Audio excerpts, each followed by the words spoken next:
নমস্কাৰ, মোৰ নাম ৰেজাক আলী আহমেদ। মই আগন্তুক পঞ্চায়ত নিৰ্বাচনত বান্দিয়া পঞ্চায়তৰ পৰা কাউন্সিলৰ পদত প্ৰতিদ্বন্দ্বিতা কৰিছোঁ। সেইসমূহ ৰাইজক মোৰ প্ৰতীক চিহ্ন নৌকাৰ ছবিত ভোট দি মোক জয়যুক্ত কৰিব বুলি মই অনুৰোধ জনালোঁ।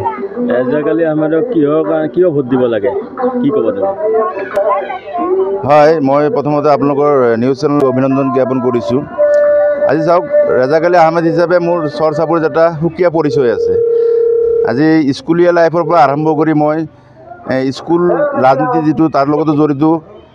2003 চনত মই মঙলদৈ মহাবিদ্যালয়ৰ নিচিনা এটা বৃহত্তৰ শিক্ষা অনুষ্ঠানত মই খেল সম্পাদক হিচাপে নিৰ্বাচিত হৈছিলোঁ। আৰু পূব মঙলদৈ আছু যিটো জন্মদাতা, মই প্ৰতিষ্ঠাপক সভাপতি আছিলোঁ। সেই হিচাপে মোৰ ৰাইজৰ সেৱা কৰা এটা বিপুল ৰাইজৰ সহযোগত ৰাইজৰ সেৱা কৰাৰ এটা মোৰ ইচ্ছা আছে।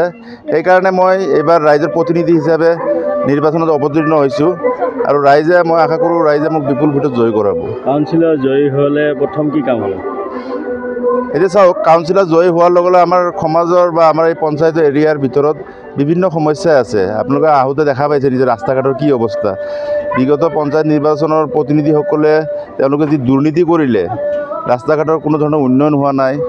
আমাৰ যিবিলাক ৰাজহুৱা অনুষ্ঠান আছে, মন্দিৰ মছজিদ বা স্কুল, সেই ধৰণৰ অনুষ্ঠানবিলাকৰ উন্নতিৰ কাৰণে আৰু যিসকল দুখীয়া ৰাইজ আছে তেওঁলোকৰ যিখিনি প্ৰাপ্য আয়ৰ ঘৰৰ পৰা আৰম্ভ কৰি বা বিভিন্ন চৰকাৰী আঁচনি তেওঁলোকৰ বঞ্চিত হয়, সেইসমূহৰ ওপৰত মই বেছি গুৰুত্ব দিম।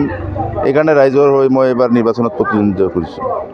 মই বান্দিয়াবাসী ৰাইজক এটাই অনুৰোধ কৰিম, আপোনালোক নিশ্চয় অৱগত যে এইবাৰ পঞ্চায়ত নিৰ্বাচনত কাউন্সিলৰ পদত 9জনকৈ প্ৰতিদ্বন্দ্বী আছে।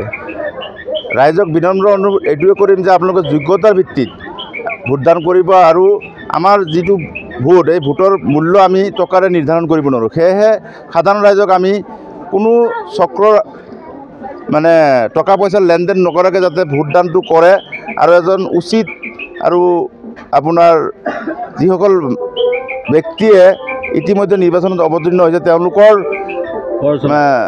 যি কাৰ্যভাৰ তেওঁলোকে অতিক্ৰম কৰিলে, যিহেতু যোৱা পঞ্চায়ত প্ৰতিনিধি বহুত আছিলে, তেওঁলোকে কি কৰিছে, এই পঞ্চায়তৰ লৈ তেওঁলোকৰ যি দুৰ্নীতি, সেই দুৰ্নীতিযুক্ত প্ৰাৰ্থীসকলক বঞ্চিত কৰি নতুন প্ৰাৰ্থী হিচাপে আমাক ভোটদান কৰিব বুলি মই ৰাইজৰ ওচৰত অনুৰোধ জনালোঁ। আৰু মোৰ প্ৰতীক চিহ্ন হৈছে নৌকাৰ ছবি। সেইসমূহ ৰাইজক নৌকাৰ ছবিত ভোট দিবলৈ মই অনুৰোধ জনাইছোঁ।